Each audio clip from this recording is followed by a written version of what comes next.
I pretended to be a millionaire to test his loyalty. He fails the test, and she realizes that true love is about more than money. When I met Jake, he was charming, handsome, and just broke enough to make me wonder if he was truly in it for love. I work in real estate development in Los Angeles, not flashy rich, but well off, and I play my cards close to the vest. No designer bags, no luxury car, just a quiet little house and a Honda Civic that gets me where I need to go. Jake was a bartender at this upscale rooftop bar downtown, the kind of place that charged $30 for a cocktail and attracted all the fake rich types. I liked that he wasn't flashy. He talked about wanting to open his own bar one day and how hard he was grinding for it. It sounded noble until it didn't. After 6 months of dating, I started seeing cracks. He never offered to pay for a single thing. Not once. Always had a card issue or forgot his wallet. At first, I let it slide, but then I caught him Googling how to get a girl to sponsor your business while logged into my laptop. He didn't even try to hide it. That was my breaking point. But instead of dumping him, I decided to test him. My friend Tasha is a luxury realtor in Malibu, and together we cooked up a plan. I'd inherit a small fortune after a distant uncle's passing, a fabricated windfall of $12 million. We staged phone calls, fake documents, even a phony wire transfer screenshot that I let Jake accidentally see. His reaction was instant. He lit up like a Christmas tree.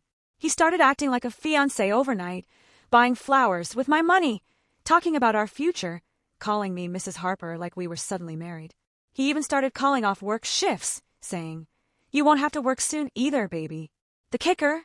1 week later, he proposed. With a cheap ring, of course, but it was the speed that mattered. It wasn't love.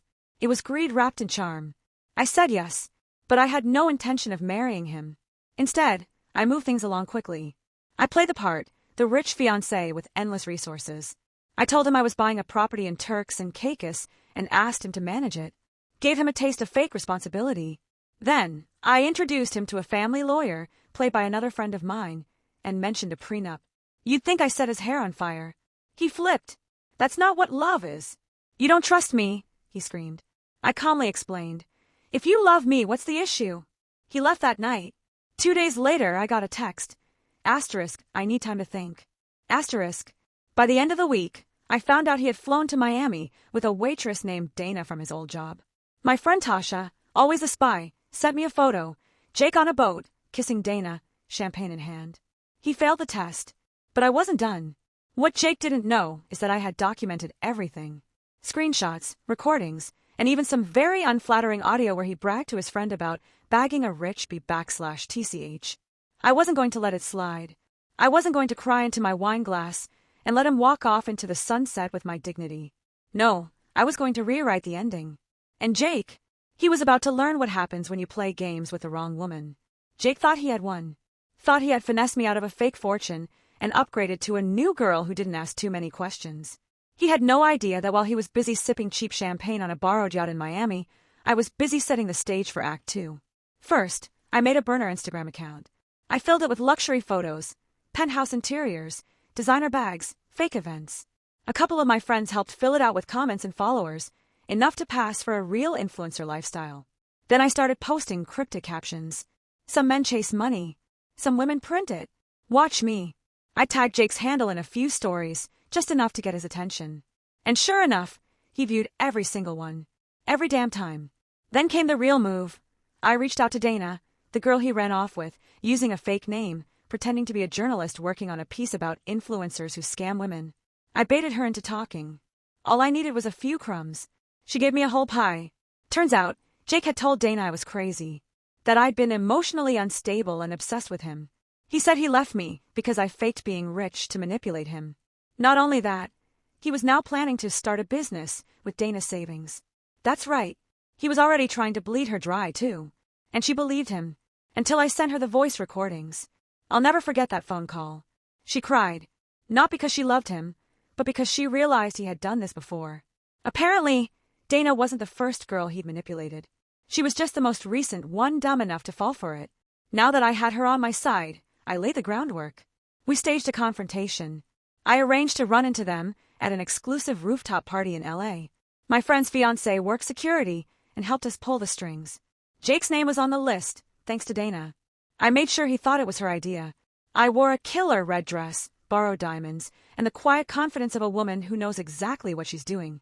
When Jake saw me across the rooftop, his face went pale. I watched him whisper something to Dana, probably some lie, and walk toward me with that fake smile I used to fall for. "Hey, wow, you look," he started. I cut him off. "Rich, that's what you were going to say, right?" He chuckled nervously. "No, You failed the test, Jake," I said calmly.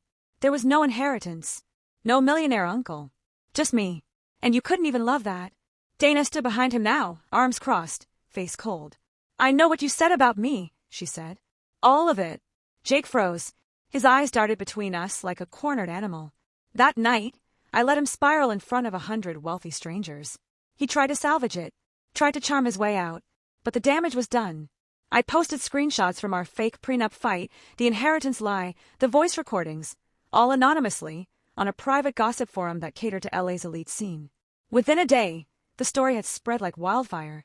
No more parties, no more fake charm, and definitely no more sugar mamas. By the time I was done, Jake had burned every bridge he thought he was building. Jake disappeared for a while after the rooftop party. Humiliation does that to a man who builds his whole identity around manipulation. But I wasn't done watching him crash, not yet. See, Jake didn't just lie to me. He lied to half the women he'd dated, borrowed money he never returned, and spun dreams he never intended to build. I didn't want him jailed. I didn't want him hurt. I wanted him exposed. I wanted every fake persona he created to be ripped down in front of him. With Dana's help, I started reaching out to his exes. There were more than a few. It was a weird little sisterhood, to be honest. We shared stories, bank statements, photos, and one chilling realization: Jake had been running the same scam for years. He bounced between cities, changed jobs, changed names on dating apps. Always the struggling entrepreneur. Always just about to make it big.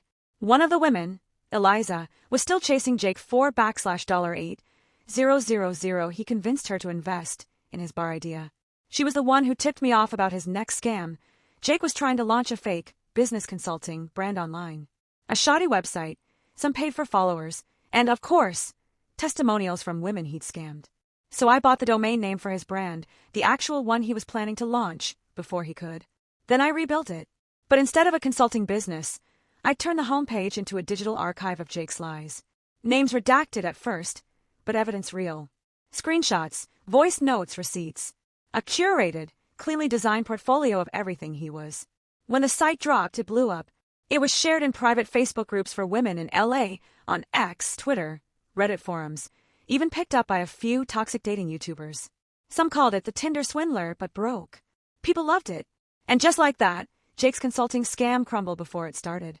The cherry on top? He reached out, first through a burner account, then another, then a third, finally a voice note. "You ruined my life." Over a test? Over some stupid loyalty thing. I listened to it 3 times, smiled, then sent a single text in response. "No. You ruined your life when you chose greed over love. I just made sure you didn't get to do it again." A few weeks later, someone sent me a photo of Jake working at a gas station in Arizona. No more flashy suits. No more yachts. Just a red vest, name tag, and a dead look in his eyes. Some say revenge is a dish best served cold.